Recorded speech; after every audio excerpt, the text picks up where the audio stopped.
Good evening, everyone. Good evening. Good evening. आइए. Okay, so is it my first live class with this batch, Tapasya? Okay, so I am seeing number of participants here. Very nice. Okay, so overall we are having 15 students right now. Great. We are 15 students, right? But only 9 students have joined yet. Where are others? Okay.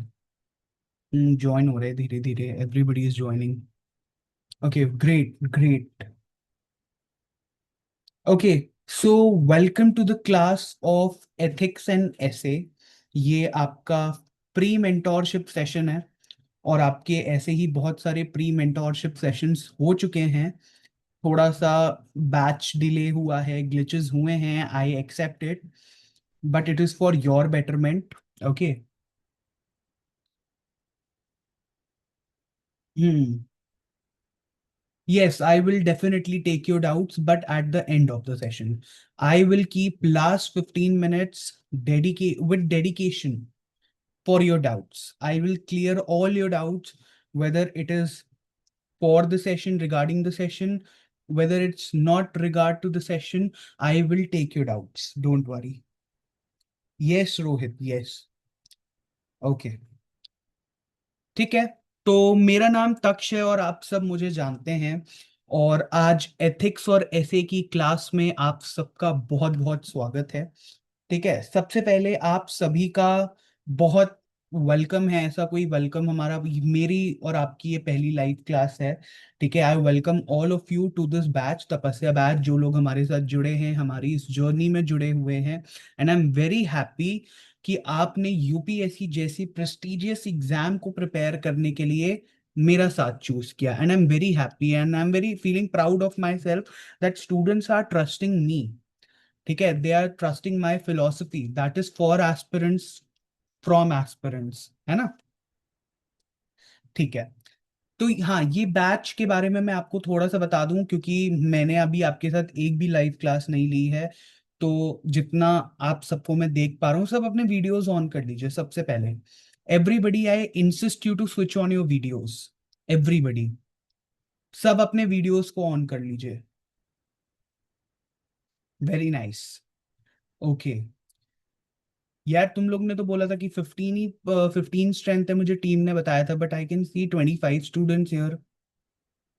सब video on कर लो. सब अपने official domain से आए ना. ठीक है. Very good. ठीक है. तो ये इनिशिएटिव है इंडिया का पहला इनिशिएटिव जो पूरा यूपीएससी कोर्स आपको यूट्यूब पे प्रोवाइड कर रहा है, free of cost, including some premium features which are very very much affordable. ठीक है. तो हमारा ऑब्जेक्टिव आपको सिर्फ पढ़ाना नहीं है, बल्कि आपको सही डायरेक्शन देना है, आपको क्लैरिटी देना है और आपको कॉन्फिडेंस भी देना है. ठीक है. तो पहले क्लासेस हमारी कब से शुरू थी? 8 जून से. बट क्लासेस हमारी अब शुरू होंगी 1 जुलाई से. ये एक छोटा सा अपडेट मैं आप सबके लिए लेके आया हूं. आपकी क्लासेस अब शुरू होंगी 1 जुलाई 2026. ठीक है.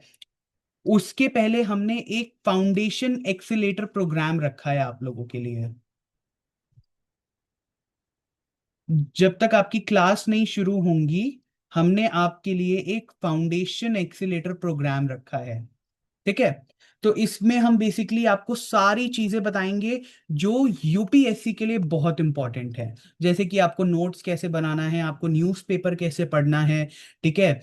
आपको कौन से सब्जेक्ट पे ज्यादा फोकस करना है. और मैथ्स के कुछ टॉपिक्स हैं जैसे सीसैट के लिए, उनके लिए बेसिक की क्लासेस, जैसे परसेंटेज हो गया, रेशियो प्रोपोर्शन हो गया. ठीक है. नंबर सिस्टम के कुछ बेसिक एसेंशियल्स हो गए जो आपको हमें बताना बहुत जरूरी है before starting with the phase. ठीक है. Before starting with the preparation phase. ठीक है.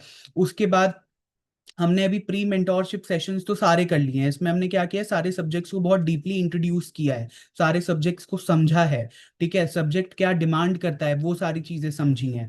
फाउंडेशन प्रोग्राम में हम थोड़ा सा और डीपली एनालाइज करेंगे चीजों को, क्या क्या चीजें रेलेवेंट हैं, क्या क्या चीजें इररेलेवेंट हैं यूपीएससी के लिए, उसमें हम थोड़ा सा फिल्टर करेंगे। इसमें आपकी मेंटोरशिप क्लासेस भी होंगी, मेंटोर आपके आएंगे, आपके साथ क्लासेस लेंगे, ठीक है, आपको बताएंगे, आपका टाइम टेबल आपका प्रिपेयर कराएंगे, सारी चीजें आप इस फाउंडेशन फेज में अपनी बिल्ड कर सकते हो। Basically you will B collecting the resources here, you will be collecting the resources here during the foundation phase which are required for UPSC।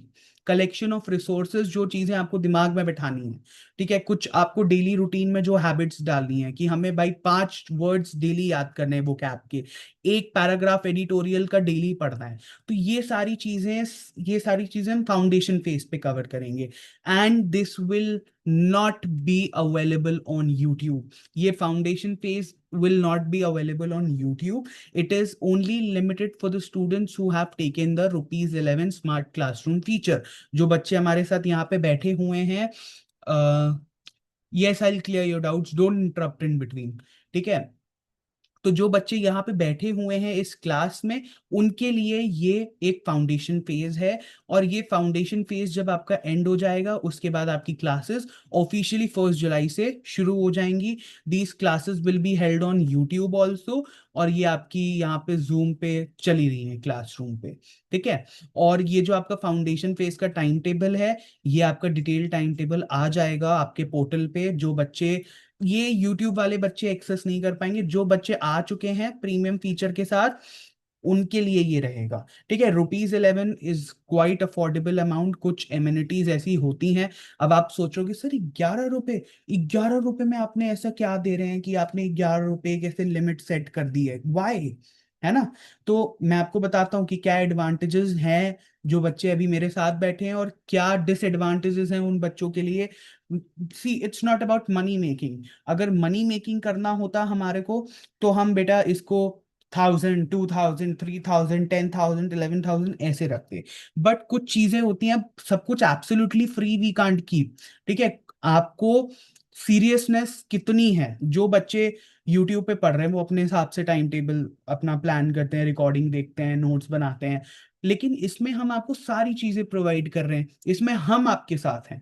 तो आपकी सीरियसनेस, जो बच्चे सीरियस होंगे वही इसमें इनरोल करेंगे, जो बच्चे सीरियस नहीं होंगे वो नहीं करेंगे।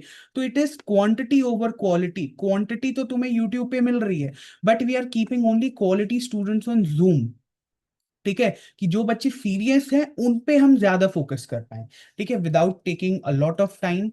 I'll tell you ki what is this batch about. See, if you are choosing the YouTube one, you'll be having the recorded access। जो क्लासेस यहाँ क्लासरूम में हो रही है वो आपको जूम पे भी अवेलेबल मिलेगी, ठीक है। General strategy sessions and live classes, जो कुछ क्लासेस होंगी जो यूट्यूब पे लाइव होंगी, कुछ सेशंस होंगे, बाकी मतलब ओरिएंटेशन स्ट्रैटेजी वाले हो गए, क्या कोई गेस्ट लेक्चर हो गया, वो सारी चीजें तो मिलेंगी आपको, ठीक है।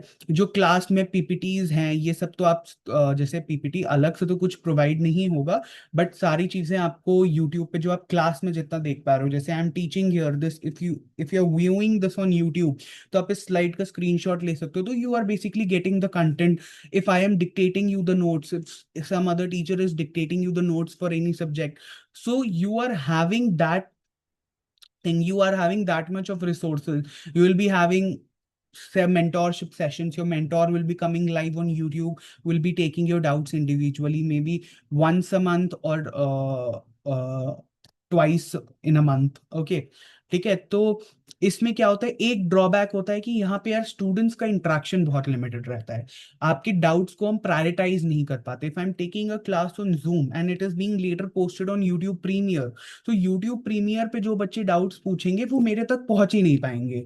तो जो बच्चे यहाँ जूम पे बैठे हैं, they can then and there ask their doubts to me, ठीक है। यहाँ पे जैसे रोहित, श्याम, अंशिका, ये सारे बच्चे बैठे हैं, ये सारे डाउट्स अपने क्लियर कर सकते हैं मेरे से, ठीक है। तो there is a very limited student interaction with the teacher, your doubts are not very much prioritised live streaming में। It is best for open learning. आप अपने यूट्यूब पे अगर आपको लग रहा है कि you don't want to waste your single penny also, so you can give a trial on YouTube itself, start studying from YouTube। पढ़ने वाला तो कहीं भी पढ़ लेता है, ठीक है। फिर है ₹11 classroom feature, it is an early bird access. ₹11 हमने सिर्फ कुछ टाइम के लिए रखा है, इट विल फिर 111 हो जाएगा, कुछ ऐसे हो जाएगा, थोड़ा सा वो बढ़ता जाएगा। ठीक है, क्योंकि हम फीचर्स ऐड ऑन करते जाएंगे। ठीक है, don't worry, it won't exceed 1500 something, no. Live interactive Zoom classes premiered on YouTube, again I told you। Smart classroom portal, E institute का पोर्टल मिलेगा, आप कभी भी किसी टीचर के कैबिन में जा सकते हो, आप कभी भी किसी भी क्लासरूम में जा सकते हो। You also have a digital library, you can study there. ठीक है, priority doubt resolution I told you. Interact with videos and audios after YouTube recording is off. ठीक है, जब क्लास रिकॉर्डिंग ऑफ हो जाती है, you can switch on your videos and audios और आप अपने डाउट्स पूछ सकते हो। Internship guidance, basically UPSC aspirants के लिए भी बहुत सारे इंटर्नशिप प्रोग्राम्स होते हैं, जिनके बारे में हम आपको गाइड करेंगे, ये यूट्यूब पे पोस्ट नहीं होंगे।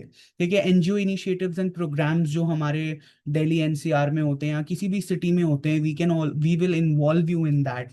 ठीक है, you will be getting certified for that, you will be having organized learning and support, 24/7 doubt tab मिलेगा आपको हमारे पोर्टल पे, you can access that and even you can interact with your mentor।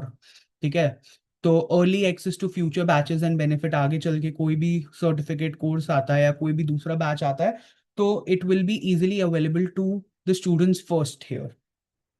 Priority communication, class है, class नहीं है, क्या time table है, सारी चीजें will be getting an update through the WhatsApp.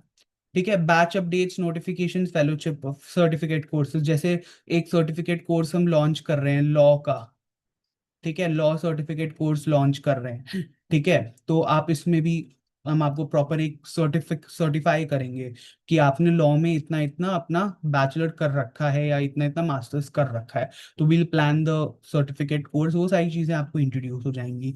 ठीक है, तो बेसिकली मुझे ये सारी चीजें इतनी डिटेल में नहीं इंट्रोड्यूस करनी थी, क्योंकि ये एथिक्स और ऐसे की क्लास है, एंड मेरी फर्स्ट क्लास है लाइव आप सभी के साथ। ठीक है, हाँ जी, क्या बोल रहे हैं रोहित? हम्म। अब तो तुम आ गए हो इधर, अब तो तुम इधर ही आ गए हो, क्या दिक्कत है? हम्म। व्हाट्सएप कर दीजिए आप, व्हाट्सएप कर दीजिए। यहाँ पे I am sharing you my contact. मैंने पहले भी रिकॉर्डिंग सेशंस में शेयर किया, लाइव में मैंने नहीं किया है। ठीक है, and I am sharing you my email ID as well.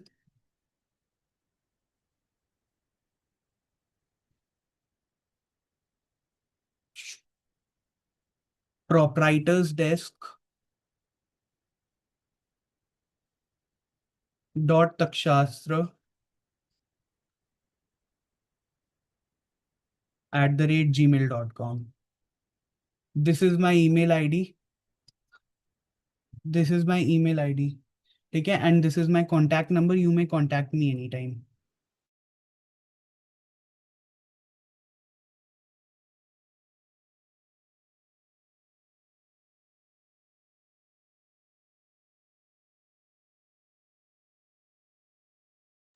ठीक है, तो आगे बढ़ते हैं। तो आपने नोट डाउन कर लिया मेरा नंबर? ठीक है, तो आगे बढ़ते हैं, आज के सेशन से हम शुरू करते हैं। तो why do human beings think, act and conflict? ठीक है, तो स्टूडेंट, जब हम एथिक्स और ऐसे की प्रिपरेशन शुरू करते हैं, when we start with the preparation of ethics and essay, ठीक है, तो सबसे पहले एक बेसिक क्वेश्चन समझना बहुत जरूरी है। इंसान क्यों सोचता है? Why people think?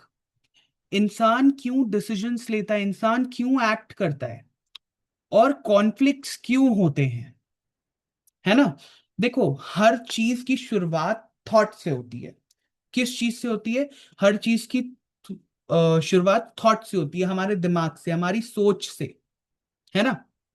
Human beings बाकी जीवों से अलग हैं, क्योंकि हम क्वेश्चंस पूछते हैं। हम सोचते हैं मैं कौन हूं, सही क्या है, गलत क्या है, सोसाइटी कैसी होनी चाहिए, फ्यूचर कैसा होना चाहिए। ये क्वेश्चनिंग नेचर ही ह्यूमन सिविलाइजेशन का फाउंडेशन है। ठीक है, so questioning is the nature of the human civilisation. हम क्वेश्चंस पूछते हैं, हमारे थॉट प्रोसेस है, we are human beings, right? लेकिन सिर्फ थॉट से तो काम चलता नहीं है, हमारे पास इमोशंस भी होते हैं। कभी हम खुश होते हैं, तो कभी हम गुस्सा होते हैं, तो कभी हमें डर लगता है, कभी हम रोने लगते हैं। ठीक है? तो बहुत सारे इमोशंस होते हैं, बहुत तरीके के इमोशंस होते हैं। फील करना किसी चीज को। तो इमोशंस ह्यूमन परसेप्शन को शेप करते हैं। What do they do?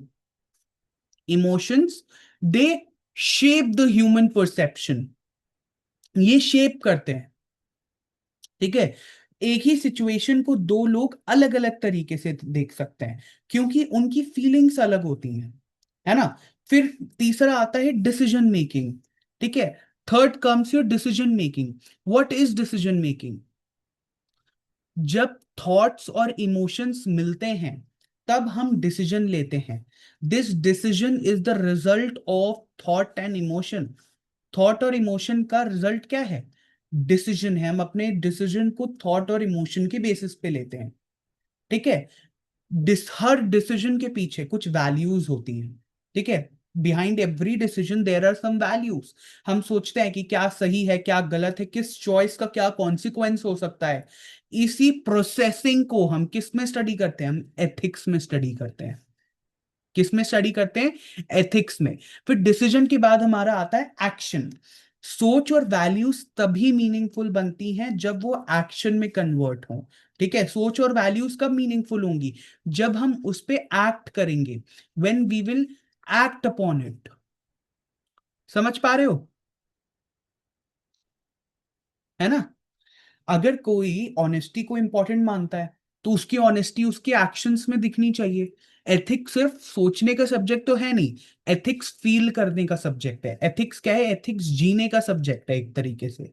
You have to feel this subject, you have to live in this subject. लेकिन जब आपके अलग अलग थॉट्स, आपके अलग अलग इमोशंस और वैल्यूज के साथ एक्शन करते हैं, तब क्या होता है?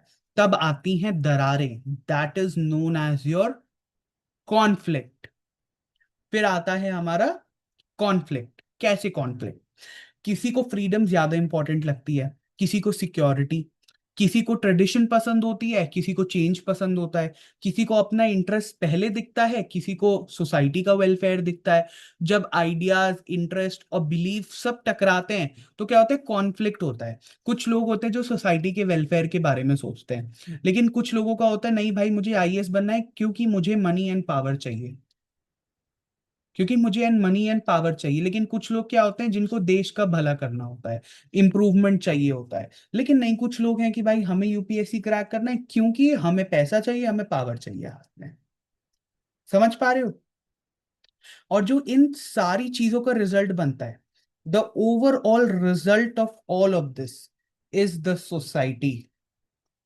इन सब का रिजल्ट क्या आता है लास्ट में? Society. Society is the end result. क्या है? सोसाइटी एंड रिजल्ट है। सोसाइटी कोई अलग चीज नहीं है। हाँ बेटा, सोसाइटी क्या होता है? सोसाइटी हम सब मिलकर बनाते हैं। हमारे थॉट्स, इमोशंस, डिसीजंस और एक्शंस मिलकर एक कलेक्टिव रियलिटी क्रिएट करते हैं। अगर हम रिस्पॉन्सिबल हैं, तो सोसाइटी क्या है? स्ट्रांग बनती है। अगर हम इररिस्पॉन्सिबल हैं, तो वही सोसाइटी क्या है? हमारी वीक पड़ जाती है। सबसे इंपॉर्टेंट क्वेश्चन, सबसे इंपॉर्टेंट क्वेश्चन, सबसे इंपॉर्टेंट क्वेश्चन देखो। अगर सोसाइटीज एजुकेटेड हैं, टेक्नोलॉजी हमारी एडवांस्ड है, लोग लिटरेट हैं, तो फिर भी कॉन्फ्लिक्ट्स क्यों होते हैं? Why do educated society still struggle conflict? Anybody? Anybody has the answer for this question? Anybody? Try to answer. हाँ जी, ट्राई करिए। हाँ Rohit, yes. Good. Anushka try करिए। Try try. सर एजुकेशन हमेशा विजडम नहीं देती। ठीक है, आगे कुछ इनकम्प्लीट है। ठीक है, तो किसी ने बोला सर एजुकेशन हमेशा हमें विजडम नहीं देती है, इंफॉर्मेशन हमेशा अंडरस्टैंडिंग नहीं देती है। डिग्री होना और एथिकल होना दो अलग बातें हैं बच्चों।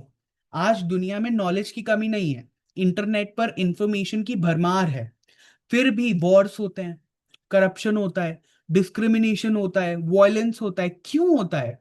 क्योंकि problem is not only about knowledge. Problem सिर्फ नॉलेज की नहीं है। There are many things other than knowledge, it is not limited to knowledge.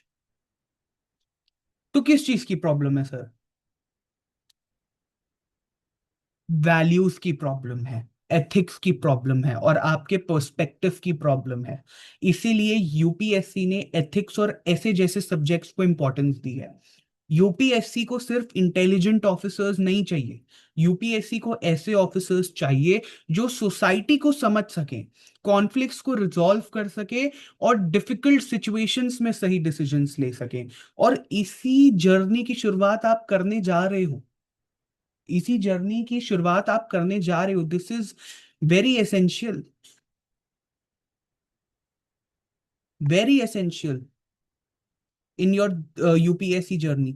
तो you have to make sure you are taking your decisions very ethically. You are not very, if you are practical somewhere, but also you have to be ethical. You have to think, connect your emotions, take a decision. You have to act upon your decisions. There will be conflicts. You have to resolve. ये सारा चीजें क्या है, पूरा procedure है society का. This is all about society. If it comes in your examination, describe a society. So you can easily describe a society. है ना? तो बहुत ज्यादा पार्ट आपका एथिक्स और ऐसे का, it will be covered under society and ethics only. Society पढ़ोगे तो you able to write ethics, और ऐसे में बहुत सारे क्वेश्चंस को you able to answer. Right?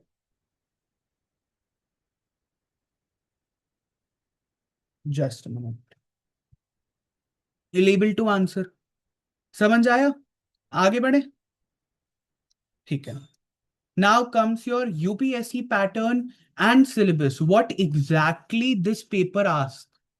क्या पूछता है ये paper exactly? What all is asked in under the ethics and ऐसे का पेपर. ठीक है. देखो, अब तक हम क्या समझ रहे थे कि एथिक्स और ऐसे सिर्फ सब्जेक्ट नहीं है, बल्कि ह्यूमन थिंकिंग और डिसीजन मेकिंग को समझने का एक मीडियम है. लेकिन अब एक प्रैक्टिकल क्वेश्चन आता है, यूपीएससी हमसे क्या पूछ रहा है? What is UPSC asking us? बहुत सारे एस्पिरेंट सिलेबस देखते ही डर जाते हैं. उन्हें लगता है कि एथिक्स और ऐसे में बहुत ज्यादा थ्योरी या रट्टा मारना पड़ेगा. लेकिन सच कहूं तो यूपीएससी का फोकस इंफॉर्मेशन पर कम और अंडरस्टैंडिंग पर ज्यादा होता है. सबसे पहले हम बात करते हैं एथिक्स जीएस पेपर 4 की. देखो, हमारे क्या बोलते हैं, तपस्या बैच के एथिक्स कोर्स को हमने डायरेक्टली यूपीएससी सिलेबस के बेसिस पे डिजाइन किया है. ठीक है, इसीलिए आप जो भी पढ़ोगे वो सिलेबस ओरिएंटेड ही होगा. हम एथिक्स को 8 मॉड्यूल्स में कवर करेंगे. Will cover ethics in these 8 modules. I am so sorry. हम एथिक्स को इन 8 मॉड्यूल्स में कवर करेंगे, अगर आप देख पा रहे हो. We'll cover ethics in these 8 modules. Module 1, Module 2, Module 3, Module 4, Module 5, Module 6, Module 7, Module 8. बेटा स्क्रीन तो क्रॉप नहीं हो पाएगी. आप जूम कर सकते हो, आपके पास जूम करने का ऑप्शन होगा. You can zoom it. ठीक है. तो सबसे पहले बात करते हैं एथिक्स जीएस पेपर 4 की. ठीक है. तो इसमें बेसिकली हमारा जो मॉड्यूल 1 है वो क्या है, कोर फाउंडेशन. यहाँ पे हम समझेंगे कि एथिक्स क्या है, मोरालिटी क्या है, वैल्यूज क्या है, और ह्यूमन एक्शंस को क्या गाइड करता है. फिर आते हैं मॉड्यूल 2 की तरफ, सोर्सेज ऑफ वैल्यूज. हमारी वैल्यूज कहाँ से आती हैं? फैमिली, सोसाइटी, ठीक है, एजुकेशन, कल्चर, रिलीजन या पर्सनल एक्सपीरियंसेस. ये सब हम कहाँ समझेंगे? मॉड्यूल 2 में समझेंगे. फिर मॉड्यूल 3 आता है हमारा बिहेवियरल इम्पैक्ट. वैल्यूज और एथिक्स हमारे बिहेवियर को कैसे इन्फ्लुएंस करते हैं, हम जो डिसीजंस लेते हैं उनके पीछे का साइकोलॉजिकल फ्रेमवर्क क्या होता है. ठीक है. फिर आते हैं मॉड्यूल 4 की तरफ, सिविल सर्विसेज एथॉस. एक सिविल सर्वेंट से यूपीएससी क्या एक्सपेक्ट करता है? Integrity, impartiality, objectivity, public service values को, हम ये सारी चीजों को यहाँ पे समझेंगे.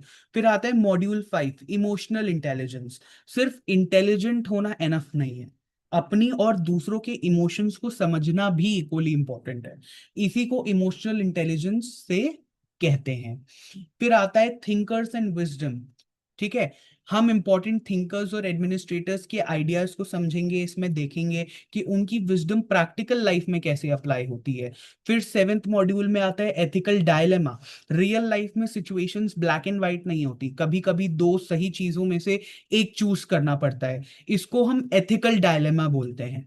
फिर आता है module 8 probity and governance. Public administration में ऑनेस्टी, ट्रांसपेरेंसी, अकाउंटेबिलिटी और गुड गवर्नेंस का क्या रोल है, ये इस मॉड्यूल का क्या होगा, फोकस होगा। तो आपको ये 8 मॉड्यूल्स क्लियर है? Are you clear with this 8 modules की what all we are going to study in these 8 modules? Core foundation, sources of values, behavioural impact, civil service ethos, emotional intelligence, thinkers wisdom, ethical dilemmas, probity and governance. If you want, you can also write this in short. If you want, you can write this in short. कि module 1 core foundation, module 2 sources of values. ठीक है? You may write it. You may write it. If you want, you can write. I'm giving you 2 minutes to write. I'm only giving you 2 minutes to write. Write it down.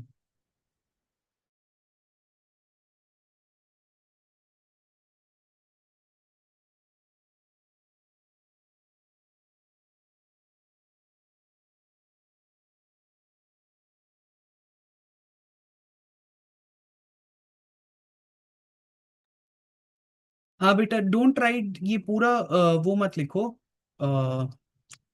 ये पूरा मत लिखो, just write this module 1 core foundation. ठीक है? Module 2 source of values, module 3 behavioural impact, module 4 civil service ethos, module 5 emotional intelligence, module 6 thinkers wisdom, module 7 ethical dilemmas, module 8 property and governance. Everybody written? Written? बेटा slow मत लिखो, इतना slow लिखोगे तो फिर कैसे चलेगा? You have to be right, answer writing करोगे तो इतने मिनट में आप एक आंसर लिख दो। 1 minute में you'll able to write your entire answer in UPSC.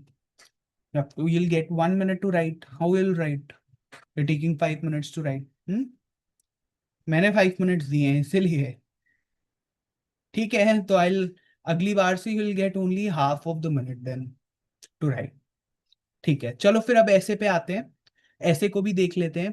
बहुत लोग ऐसे को सिर्फ राइटिंग स्किल का पेपर समझते हैं, लेकिन ऐसे पेपर उससे कहीं ज्यादा वास्ट है और कहीं ज्यादा आगे है। ठीक है? ऐसे पेपर आप जो भी समझते हो ऐसे को, बहुत गलत समझते हो ऐसे को। ठीक है? यूपीएससी आपको किसी भी फील्ड से टॉपिक दे सकता है।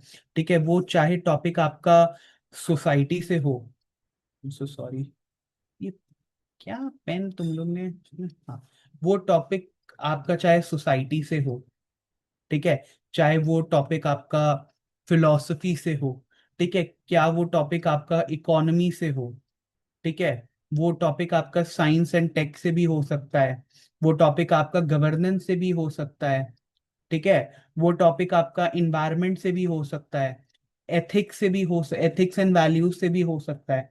तो बहुत सारे टॉपिक्स हैं जो ऐसे आपसे पूछ सकता है, ऐसे में इन टॉपिक्स पे आपसे क्वेश्चन फ्रेम होके आ सकते हैं।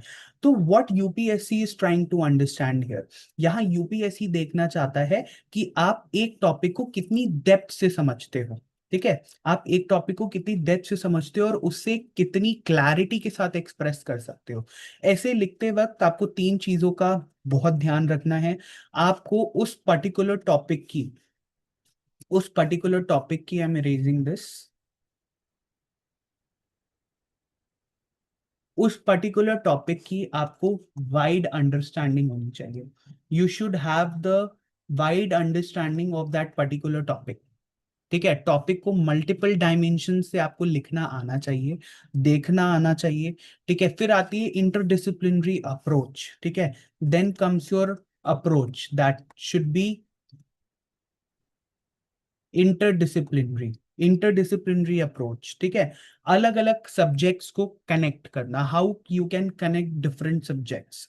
Then comes your linear expression, clear expression, ठीक है, कॉम्प्लेक्स आइडियाज को आप सिंपल लैंग्वेज में कैसे प्रेजेंट करते हो, so clear expression on that topic, clear expression on that topic, ठीक है। तो ये तीनों चीजें बहुत इंपॉर्टेंट हैं ऐसे के लिए, particularly it is very important for the essay part. You should be having the wide understanding of the topic, जिस बारे में लिख रहे हो उसके बारे में पढ़े पढ़े होगे, ठीक है, अच्छे से एक अंडरस्टैंडिंग बिल्ड होगी, तभी you will able to write it on that. You should have interdisciplinary approach so that you are able to connect different subjects, ठीक है, you are able to connect Indian society with Indian economy, in fact you can connect it with science and tech. फिर आता है मैंने connection, ये आपका interdisciplinary approach मैंने कुछ प्रीवियस मेंटोरशिप सेशंस में कवर किया है, ठीक है। फिर एक टॉपिक को आप कैसे एक क्लियरली एक्सप्रेस कर सकते हो in a very simple language, this is all what UPSC is expecting out of you, ठीक है। एक और इंपॉर्टेंट बात याद रख लो, यूपीएससी ना एथिक्स में और ना ही ऐसे में आपकी मेमोरी टेस्ट कर रहा है। UPSC is not testing memory, remember, UPSC आपका मेमोरी नहीं चेक कर रहा है, they are not checking your memory, they are testing your judgment, they are not asking for memorization. अगर सिंपल लैंग्वेज में समझें, ऐसे क्या टेस्ट करता है, क्लैरिटी ऑफ थॉट, आप कैसे सोचते हैं। एथिक्स क्या टेस्ट करता है, क्वालिटी ऑफ डिसीजन मेकिंग, आप डिफिकल्ट सिचुएशंस में क्या डिसीजन लेंगे और क्यों लेंगे।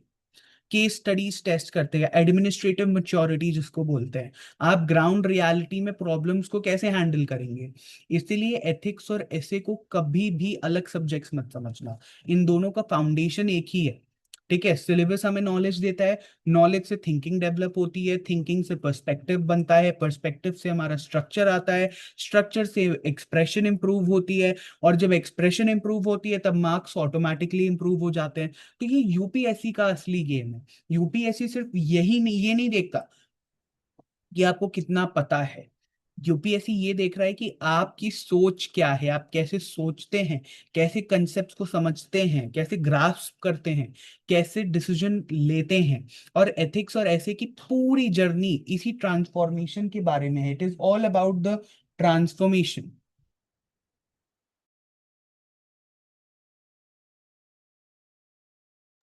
ठीक है। So it is all about the journey here, ठीक है। फिर अब हम आगे बढ़ते हैं, इसको हम इरेज कर देते हैं पहले, फिर आगे बढ़ते हैं। UPSC does not test knowledge, it tests your thinking. What it tests? It tests your thinking. ये आपकी थिंकिंग देखता है, यूपीएससी आपकी थिंकिंग को देखता है, it doesn't test your knowledge कि आप कितने नॉलेजेबल हैं, ठीक है। तो डोंट, इस गलत फहमी में मत रहिएगा, ठीक है। ये आपका मिथ है कि जो सबसे ज्यादा फैक्ट्स याद करेगा वही सिलेक्शन ले आएगा, नो। लेकिन जब हम एथिक्स और ऐसे को ध्यान से देखते हैं तो एक बहुत इंटरेस्टिंग बात समझ आती है। यूपीएससी इंफॉर्मेशन से ज्यादा क्या करता है, थिंकिंग को टेस्ट करता है, ठीक है। आपका इन्फो से ज्यादा क्या करता है, आपकी थिंकिंग को टेस्ट करता है, they test your thinking more than information. ये इंफॉर्मेशन है नहीं रिक्वायर्ड है, they check how much clarity you have, how much balance you can do, what perspective, what judgment, what empathy, what originality, what structure you are focusing on. It totally depends upon thinking. Information is a misconception. Information लेके आप कहाँ जाओगे, है ना। तो आप सोचिए, just think, अगर यूपीएससी को सिर्फ फैक्ट्स ही देखने होते तो वो ऑब्जेक्टिव एग्जाम ही रख लेता, लेकिन मेंस एग्जामिनेशन क्यों रखा, इतना डिस्क्रिप्टिव एग्जामिनेशन, क्योंकि यहाँ पे आपको लिखना पड़ता है, आपको एक्सप्लेन करना पड़ता है, आपको जस्टिफाई करना पड़ता है और अपना पर्सपेक्टिव प्रेजेंट करना पड़ता है। इसीलिए यूपीएससी का एक्चुअल जर्नी कुछ इस तरह है कि इंफॉर्मेशन, उसको फिर अंडरस्टैंडिंग डेवलप करना, फिर उसका एनालिसिस बनाना, फिर पर्सपेक्टिव बिल्ड करना, फिर एक्सप्रेशन, फिर इम्पैक्ट, है ना। पहले इंफॉर्मेशन है, इंफॉर्मेशन के बेस पे अंडरस्टैंडिंग बिल्ड करो, फिर एनालाइज करो, एक पर्सपेक्टिव अपनी ओपिनियन बनाओ, फिर उसको एक्सप्रेस करो, फिर उसका इम्पैक्ट आप सोसाइटी पे कर पाओगे finally. This is what UPSC is asking, है ना? तो information is just the initial.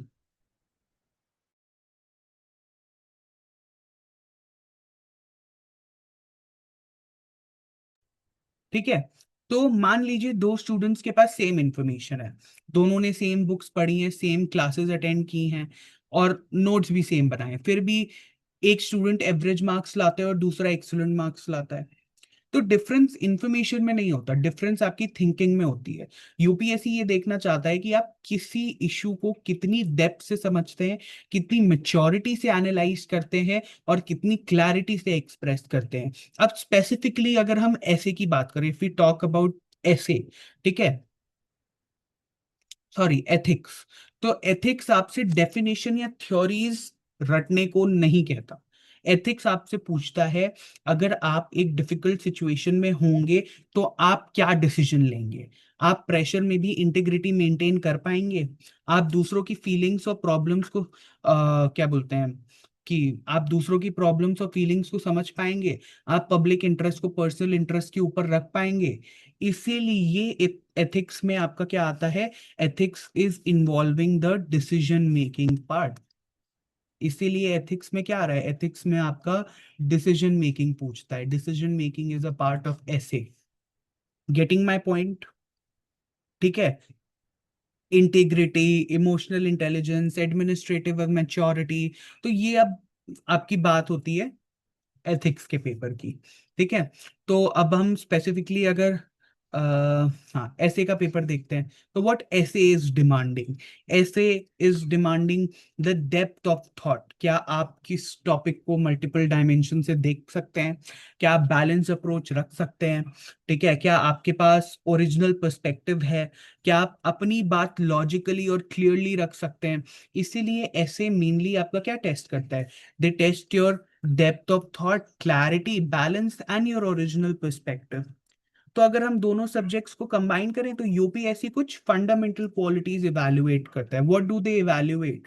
Your thinking, your clarity, your balance, your perspective, your judgment, your empathy, your originality, your structure. यही क्वालिटीज एक future civil servant को क्या बनाती हैं, effective बनाती हैं। ठीक है,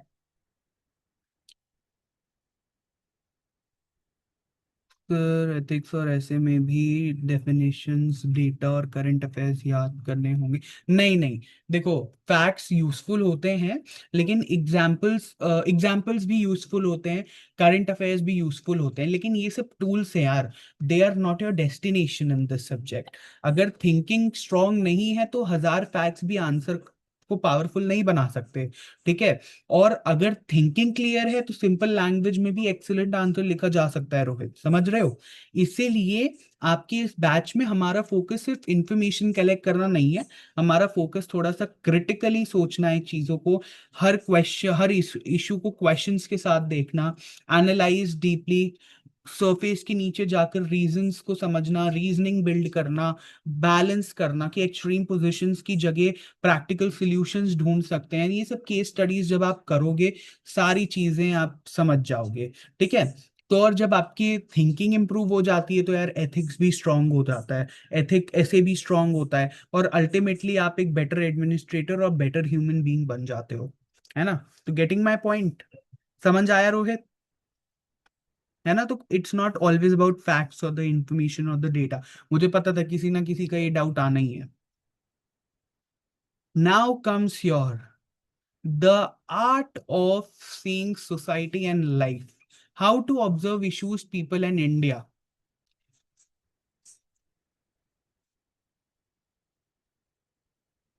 नहीं, not now, not now. I take your doubts at the end of the class. वो डाउट थोड़ा सा रीजनेबल लगा था तो I answered it on spot, but right now I am not taking any doubts. Please after the class ends you can clear your doubts. अभी no doubts I am taking. ठीक है, तो अब तक हमने क्या समझा? यूपीएससी इंफॉर्मेशन से ज्यादा थिंकिंग को टेस्ट करती है, लेकिन एक और इंपॉर्टेंट क्वेश्चन आता है। अब ये जो थिंकिंग है हमारी, ये थिंकिंग आती कहाँ से है? ये हमारी थिंकिंग आती कहाँ से है? ये हमारी थिंकिंग आती है कहाँ से है भाई? कहाँ से आती है?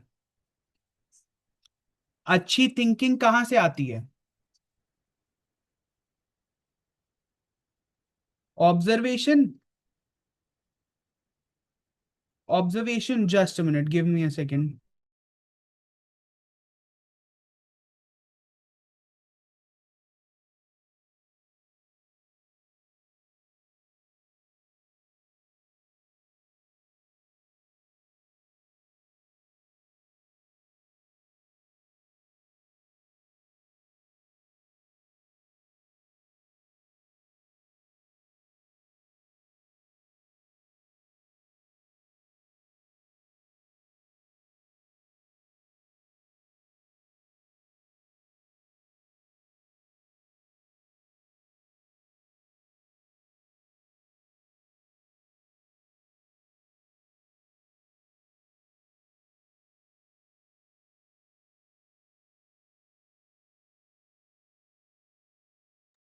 Okay, I am already unmute.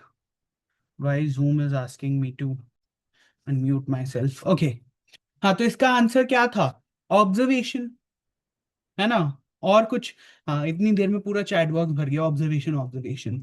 तो आप जो देखते हैं, समझते हैं, महसूस करते हैं और एनालाइज करते हैं, वही आपकी क्या करता है? थिंकिंग को शेप करता है ना?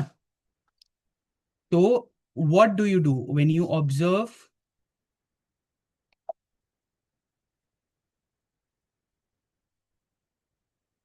Yes, when you observe, you understand, you feel, you question, you analyze, then you are able to write. है ना? समझ पा रहे हो? अरे इनिशियली स्टेप तो ऑब्जर्वेशन ही है ना, ऑब्जर्व करोगे तभी तो फील कर पाओगे। बेटा, जब ऑब्जर्व करोगे तभी तो फील कर पाओगे, है ना? कौन क्वेश्चन लिख रहा है भाई? ऑब्जर्व करोगे तभी। यार, how will you able to feel until you will not observe? है ना? गुड। ठीक है। ठीक है, तो इसीलिए एथिक्स और ऐसे की प्रिपरेशन की शुरुआत बुक से नहीं करते हैं, बल्कि सोसाइटी को ऑब्जर्व करने से शुरू की जाती है। ऑब्जर्वेशन का मतलब वो देखने वाला नहीं है यार। ऑब्जर्वेशन का मतलब है विजिबल चीजों के बियॉन्ड देखना। जो चीजें दिख रही हैं उसके पीछे भी कई कारण हो सकते हैं। हर रोज हम हजारों चीजें देखते हैं। ट्रैफिक सिग्नल पर खड़ा एक बच्चा भी होता है। ठीक है। सुबह काम पर जाती हुई एक डोमेस्टिक वर्कर, खेत में काम करता हुआ एक फार्मर, ऑनलाइन डिलीवरी करता हुआ एक यूथ, ठीक है, स्कूल जाती हुई एक स्टूडेंट। हम इन्हें देखते तो हैं, लेकिन क्या हम इन्हें ऑब्जर्व करते हैं? एक सिविल सर्वेंट और एक ऑर्डिनरी ऑब्जर्वर के बीच का डिफरेंस यही तो होता है कि सिविल सर्वेंट सरफेस के नीचे देखना सीखता है, ऑब्जर्वेशन के बाद आता है टू अंडरस्टैंड। सिर्फ फैक्ट्स देख लेना एनफ नहीं है, हमें फैक्ट्स और रियलिटीज को कनेक्ट करना होता है। मान लीजिए आप न्यूज़पेपर में पढ़ते हैं कि किसी डिस्ट्रिक्ट में माल न्यूट्रिशन है। एक एवरेज रीडर उस न्यूज को पढ़कर आगे बढ़ जाएगा, लेकिन एक यूपीएससी एस्पिरेंट सोचेगा इसके क्या रीजंस हो सकते हैं। What are the reasons of malnutrition? चलो इसी बहाने यही बता दो, देखते हैं कितना तुम यूपीएससी कर पाओगे। What can be the reasoning of mall nutrition? Poverty, very good.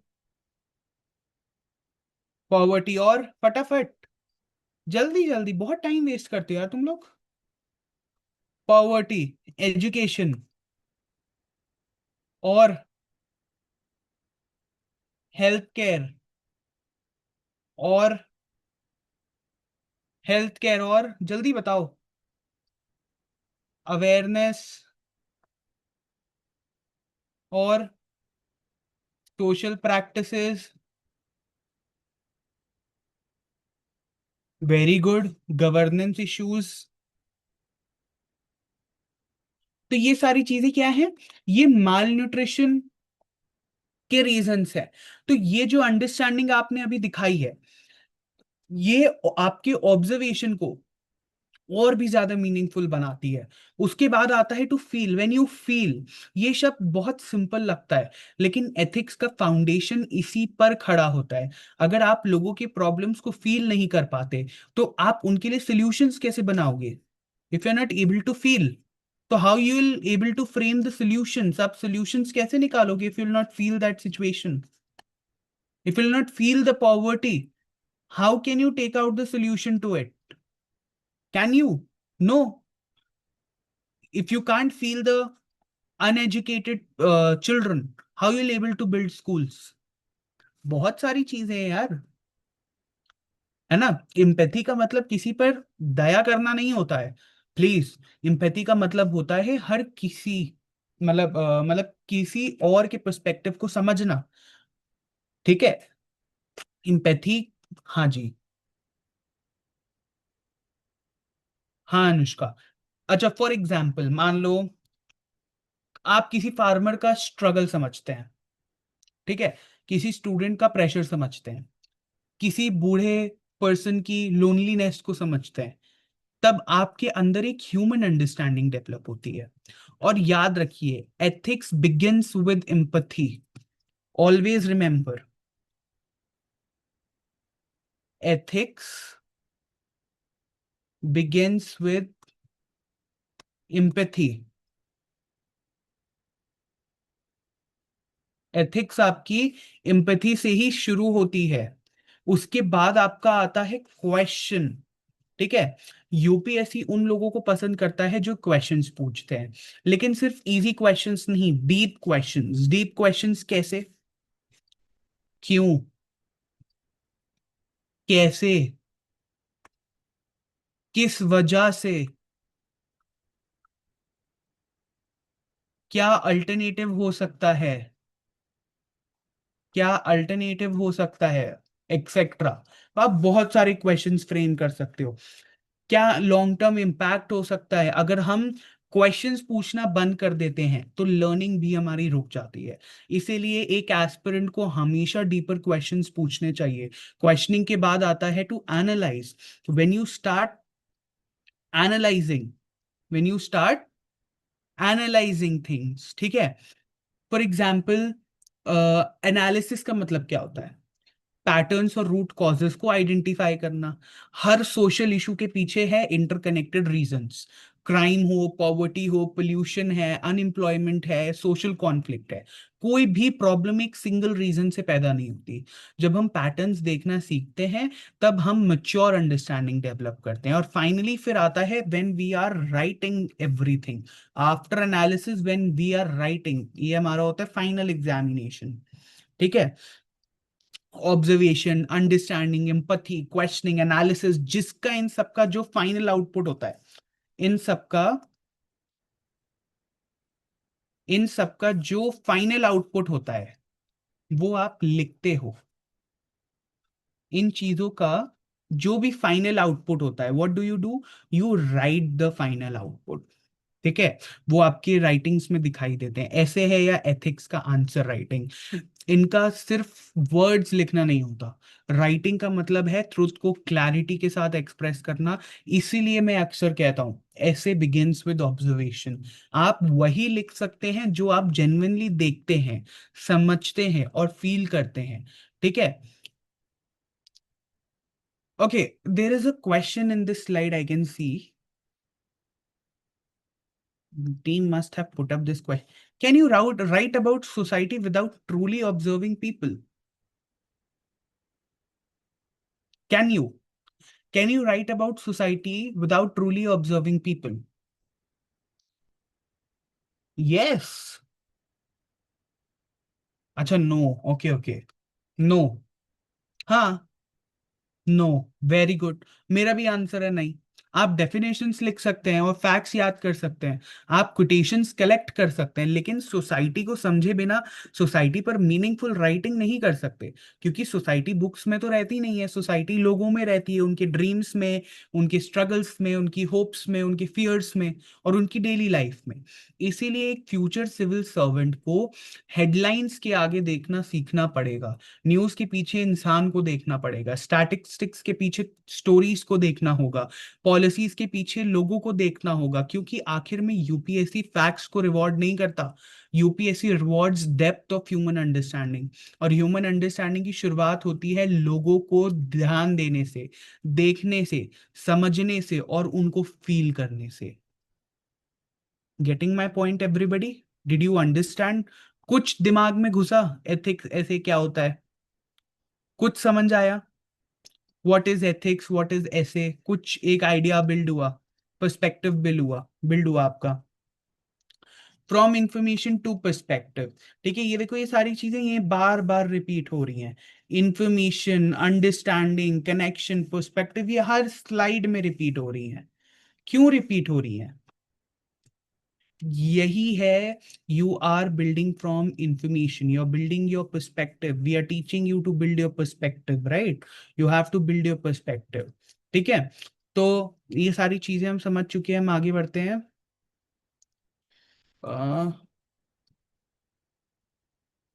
Okay, the human behind the civil servant. ठीक है, the human behind the civil servant. ठीक है, जब हम यूपीएससी की प्रिपरेशन शुरू करते हैं तो अक्सर हम सोचते हैं कि एक सिविल सर्वेंट बनने के लिए नॉलेज चाहिए, स्किल्स चाहिए, हार्ड वर्क की जरूरत है। ये बात तो बिल्कुल सही है, लेकिन एक और चीज है जो इन सबसे ज्यादा इंपॉर्टेंट है, the human being behind the civil servant. आखिर में एक ऑफिसर भी एक इंसान ही होता है। उसकी डिसीजंस, उसकी वैल्यूज, उसकी पर्सनालिटी और उसका कैरेक्टर ही उसकी एडमिनिस्ट्रेशन को शेप करता है। इसीलिए ये बहुत इंपॉर्टेंट क्वेश्चन है, can a person become a great officer without becoming a better human being? Very tough, very tough. No, क्योंकि एडमिनिस्ट्रेशन सिर्फ फाइल्स मैनेज करने का काम नहीं है। एडमिनिस्ट्रेशन लोगों की लाइफ्स को इम्पैक्ट करने का काम है, और लोगों को समझने के लिए पहले इंसानियत को समझना पड़ता है। सबसे पहले वैल्यूज आती हैं, फिर एम्पैथी, फिर इंटीग्रिटी, फिर एक इमोशनल इंटेलिजेंस। ठीक है, तो ये सारी चीजों की हमें नीड होती है। रिएक्शन और रिस्पॉन्स में जो डिफरेंस होता है वही इमोशनल इंटेलिजेंस क्रिएट करता है। उसके बाद आपकी इम्पैथी में देखो तो इम्पैथी का मतलब है सिंपैथी फील करना नहीं, basically it's not related to sympathy, कि किसी भी सिचुएशन को उसके पर्सपेक्टिव को समझना। ठीक है, अगर ऑफिसर उनकी प्रॉब्लम्स को समझ ही नहीं पाएगा तो सॉल्यूशंस भी इफेक्टिव नहीं दे पाएगा। ठीक है, तो administration without empathy becomes an authority, it is imposing. तो it should not be impossible on people. ठीक है, तो ethics is not about theory, it is your personality which should be in action, right? Getting my point? समझ आया? आगे बढ़े। How we will study ethics and essay, और हम सबसे जरूरी टॉपिक है हमारा आज का कि ये कैसे पढ़ेंगे, ये टॉपिक हम कैसे क्लासेस में कवर करेंगे, how will we are going to cover this ethics and ऐसे का टॉपिक। ठीक है, देखो एग्जाम मतलब सिर्फ एग्जाम ओरिएंटेड सब्जेक्ट तो है नहीं है, ये हमारी थिंकिंग, जजमेंट और पर्सनालिटी को शेप करते हैं। अब मैं आपको आपके लाइफ में घुस के आपको दिखा तो नहीं सकता, आपके दिमाग में घुस के एक ऑब्जर्वेशन तो क्रिएट नहीं कर सकता। So what we are going to do is we are going to, what happened? हाँ, we will read as much as we can। ठीक है, हम न्यूज़पेपर पढ़ेंगे। ठीक है, हम न्यूज़पेपर पढ़ेंगे, उनके एडिटोरियल्स को देखेंगे। ठीक है, ठीक है, ये एक्सरसाइज आपको घर पे भी करनी होगी। ये आपकी थिंकिंग को शेप करने में बहुत हेल्प करेगा। Then you will think about a issue, then you can think about a particular issue which will create a question in your mind, and if question will be created you will start thinking upon that. ठीक है, तब आप सोचना शुरू करोगे, अरे यार क्या सोल्यूशन हो सकता है, क्या आउटकम हो सकता है। ठीक है, अकेले थिंक करने से क्या होगा, you can start discussing it with your teachers and you can friends. ठीक है, यू कैन स्टार्ट डिस्कसिंग। ठीक है, because discussing will sharpen your perspective. ठीक है, then you can practice by writing. ठीक है, तब आप लिखना भी शुरू कर सकते हो। Then after when you start writing, start practicing, then it will start reflecting you. ठीक है, then you will be a perfect administrator, perfect administrator. ठीक है, तो ये सारी चीजें हैं जो आपको एथिक्स एंड ऐसे में फॉलो करनी है। We will read, we will discuss most of the topics in the class, कि जो भी मेजर टॉपिक चल रहा होगा सोसाइटी में, जो आपके जैसे एसेज हम जब लिखेंगे, सारी चीजों टॉपिक्स हम डिस्कस करेंगे। We'll bring one topic in the class, we'll discuss, we'll put some thinking of us, we'll put some like facts को कंबाइन करेंगे, इंफॉर्मेशन लेंगे, विल स्टार्ट डिस्कसिंग, हम आपके वीडियोस कैम और ऑडियोज को ऑन करके डिबेट्स करेंगे, that will help. Then we will start with your writing practice. Then you will be a perfect administrator to sit in the UPSC examination and attempt the paper for ethics and essay. It is very much easy. How much easy it is, है ना? Easy है? नहीं है easy ethics और ऐसे? ना, मुझे तो बहुत इजी सब्जेक्ट लगता है यार. हम सब लोग करेंगे, क्लास में हम साथ में करेंगे, तो need not to worry about anything. Okay, so there is a class practice activity. तो एक क्लास प्रैक्टिस एक्टिविटी भी देख लेते हैं. ठीक है, बहुत अच्छी एक्टिविटी होगी. ठीक है, क्या है एक्टिविटी? ठीक है, what is the question saying? What is the question saying here? Can a society become truly developed without empathy and ethical thinking? क्या ऐसा हो सकता है? क्या पूछ रहा है क्वेश्चन? क्या सोसाइटी डेवलप बन सकती है बिना एम्पैथी के या बिना बिना एथिकल थिंकिंग के? अपने थॉट्स को 150-200 शब्दों में लिखिए. क्या आप लिख सकते हैं?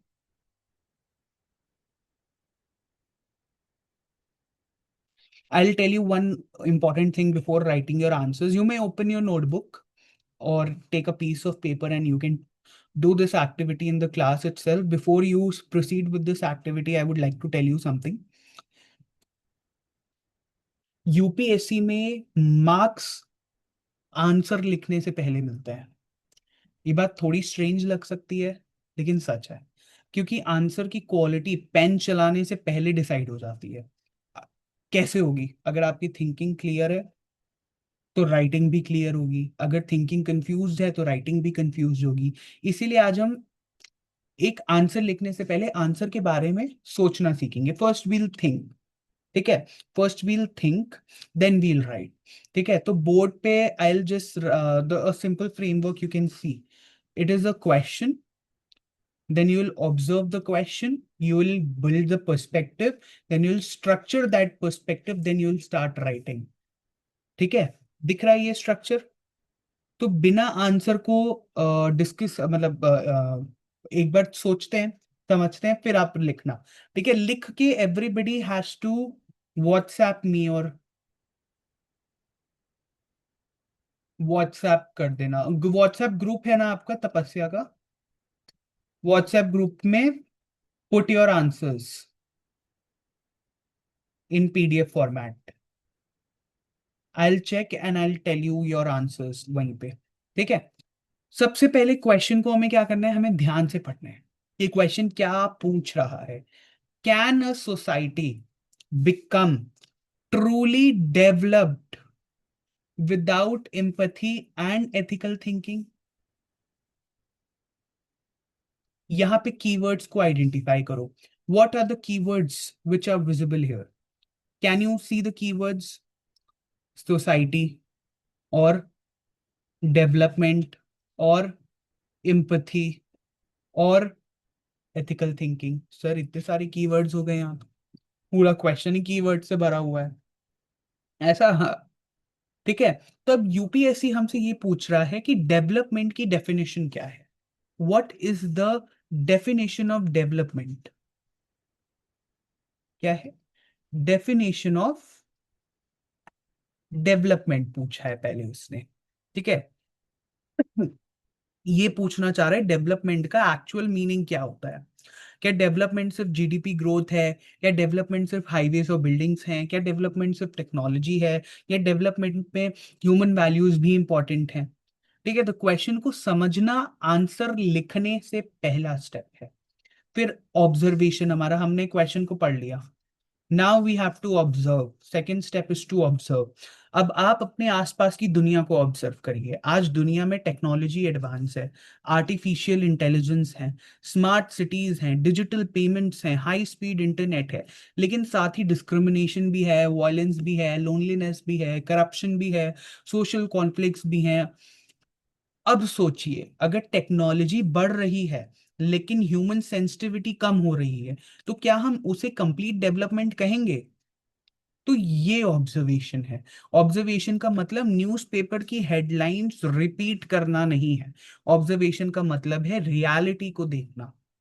ठीक है। फिर थर्ड पॉइंट आता है पर्सपेक्टिव। अब आपका पर्सपेक्टिव बिल्ड करिए, हमने सोच लिया, अब पर्सपेक्टिव बिल्ड करेंगे। अब ऑब्जर्वेशन को पर्सपेक्टिव में कन्वर्ट करना है। यहाँ स्टूडेंट्स अक्सर गलती करते हैं, वो एक ही एंगल से आंसर लिखते हैं, बट यूपीएससी मल्टीपल डायमेंशन से आपके आंसर को देखना पसंद करता है। इस क्वेश्चन को हम किन डायमेंशन से देख सकते हैं? पहला, सोशल डायमेंशन से देखे तो एम्पैथी सोशल हार्मनी को इंप्रूव करती है। एथिकल डायमेंशन से देखे तो एथिकल थिंकिंग फेयरनेस और जस्टिस को स्ट्रेंथन करती है। एडमिनिस्ट्रेटिव डायमेंशन से देखें तो पॉलिसीज तभी सक्सेसफुल होती हैं जब उनमें ह्यूमन सेंसिटिविटी हो। ह्यूमन डायमेंशन से देखें तो हर डेवलपमेंट का फाइनल ऑब्जेक्टिव ह्यूमन वेलबींग ही होता है। अब आपका पर्सपेक्टिव और ब्रॉड हो जाएगा। अब आप क्या करोगे? स्ट्रक्चर। ठीक है। आई will just right the structure for you. For this question, I'll write the structure for all of you. What is the structure? Structure क्या होना चाहिए? What should be the structure? सबसे पहले आप क्या करोगे? इंट्रोडक्शन। इंट्रोडक्शन क्या है आपका? पहला स्ट्रक्चर का पार्ट है। फिर उसके बाद आप क्या लिखोगे? क्या लिखोगे? आर्ग्यूमेंट्स लिखोगे। बेटा, बैलेंसिंग तो बाद में आएगा ना। आर्ग्यूमेंट्स लिखोगे, फिर उसका एक बैलेंस्ड व्यू दोगे। बैलेंस्ड व्यू आप तभी तो दोगे जब आप अपने आर्ग्यूमेंट्स को मेंशन करोगे। फिर आप क्या करोगे? कंक्लूजन लिख दोगे। तो ये अप्रोच आपकी होनी चाहिए। This is the correct approach. ये आपकी करेक्ट अप्रोच होती है। You are introducing, writing the arguments for the both the ends, you're writing a balanced view in a neutral tone, neutrality को मेंटेन करिए। Then you are writing the conclusion that what can be the possible outcomes और what can be the possible solutions to it. Right? Getting my point? Clear? तो हर answer को एक journey की तरफ flow करना चाहिए। रैंडम पॉइंट्स लिखने से मार्क्स नहीं मिल जाएंगे। ठीक है। तो इसी के साथ आपका ये सेशन आज समाप्त होता है। और आई होप आप लोगों ने ये क्लास एक्टिविटी प्लीज मुझे करके व्हाट्सएप करिएगा। Everybody has to WhatsApp me. ठीक है, नंबर मैंने दे दिया है क्लास की शुरुआत में। सारे लोग मुझे व्हाट्सएप करेंगे अपने आंसर्स को। ठीक है यार, तुम लोग के कितने सारे डाउट्स हैं। हाँ, I am not going anywhere, I am clearing your doubts first, don't worry. बताइए। Yes, I am open to doubts. I am open to doubts, फटाफट। Be quick everybody. I am open to doubts, please start asking your doubts. Okay Aarav sir, ethics में definitions याद करनी। मैंने बताया तो यार, definitions helpful हैं, लेकिन अंडरस्टैंडिंग और एप्लीकेशन उससे ज्यादा इंपॉर्टेंट है। अनन्या। अनन्या का क्या डाउट है बेटा? तुम्हारा डाउट विजिबल नहीं हो रहा है। सर, मैं इंग्लिश मीडियम से नहीं हूँ, ऐसे में प्रॉब्लम होगी? नहीं, बिल्कुल नहीं होगी यार। यूपीएससी लैंग्वेज नहीं, आपके क्लैरिटी ऑफ थॉट को रिवॉर्ड करता है।